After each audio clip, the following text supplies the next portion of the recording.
تخيل معايا العالم كامل كيوقف ماشي بسبب حرب ولا فيروس بيولوجي، ولكن بسبب شي حاجة ساكتة وما كنشوفوهاش.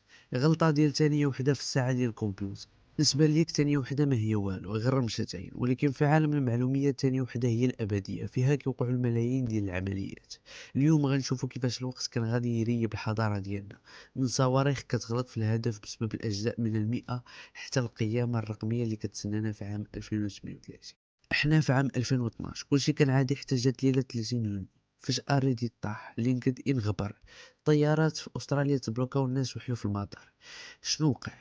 واش شي حاجة ولا شي هجمة ديال الهاكرز؟ الناس بدات كتسول هاد الأسئلة، ولكن لا، الحقيقة اللي وقع هو ان الطبيعة تلاقات مع الانفورماتيك. الارض ديالنا شوية معكازة وما كدورش ديما بنفس السرعة. باش السوايع ديالنا يبقاو غادي مع الشمس، العلماء كيزيدوا مرة واحد الثانية كتسمى الليب سيكوند، او الثانية الكبيسة.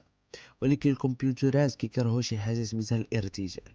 بزاف ديال السيرفرات اللي خدامين بلينوكس ما فهموش شنو هي ديك الثانية الزايدة. البروسيسور دخل في واحد البوكل وبقى كيدور على راسو، كيحاول يفهم وقت اللي بالنسبه ليه ما خصوش يكون. النتيجه السيرفرات سخنوا ووقفوا خسائر ديال ملايين الدولارات.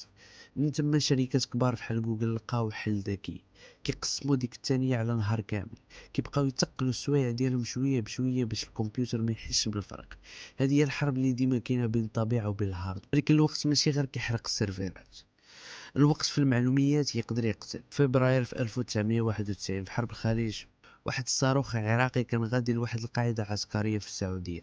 نظام الدفاع باتريوت كان واجد باش يفرقعوا في السماء، والرادار شاف الصاروخ ولكن النظام فشل باش يضربه. الصاروخ العراقي ضرب القاعدة وماتوا 28 واحد. شكون المذنب؟ غلطة في الحساب ديال الساعة في السوفت. السيستم كان خدام 100 ساعة بلا ما يطفى، الساعة الدخلانية ديالو كانت كتحسب بالعشور ديال الثانية، وبسبب غلطة في التحويل في الذاكرة الساعة هربت غير 0.34 ثانية، هي أكثر من 600 متر ديال الفرق. الباتريوت مشى يقلب على الصاروخ في بلاصة كان فاتها بنص كيلومتر. غادي تكون سمعتي على مشكل اللي كان في عام 2000. الناس اللي كبار شويه كيعقلوا على الاخبار، فاش كانوا كيقولوا الطيارات غيطيحوا والبنكات غيمحيو لك فلوسك فاش توصل الساعه 12 ويوصل عام 2000، ولكن ما وقع والو. بزاف الناس كانوا كيقولوا هادشي كان غير كذبه باش يديروا الاشهار للوجيسيال ديالهم والباسيات.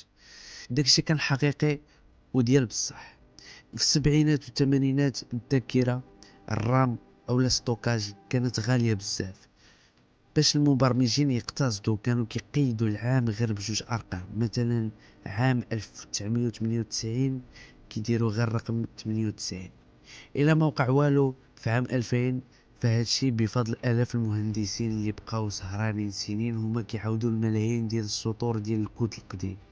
كانت اكبر عملية صيانة في تاريخ البشرية.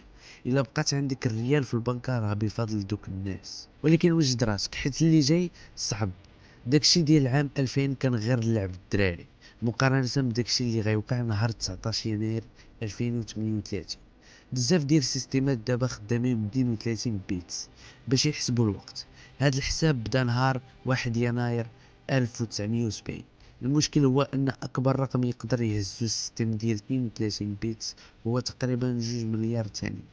هذا الرقم غيوصل للحد ديالو مع 3 و 14 دقيقة ديال الصباح في داك النهار ديال يناير 2038. في ديك اللحظة العداد غيوصل للحد ويرجع للور، والكمبيوترات غيحسها بيهم راه حنا في عام 1901. القشيات ديال الفلوس، الضوء، الاقمار الصناعيه الا ما تحولوش ل 64 بيت، الروينه ديال 2012 غتجينا بحال الضحك. الوقت في الانفورماتيك شي حاجه حساسه بزاف. حنا كنبنيو المستقبل فوق ساعات اللي مره كتقرر تفشل. الا كان كيعجبك النوع ديال هذا المحتوى ما تنساش تفعل الجرس ودير شي سبسكرايب وتكومونتي وشي لايك. تهلا ونتلاقاك في القصه الجايه.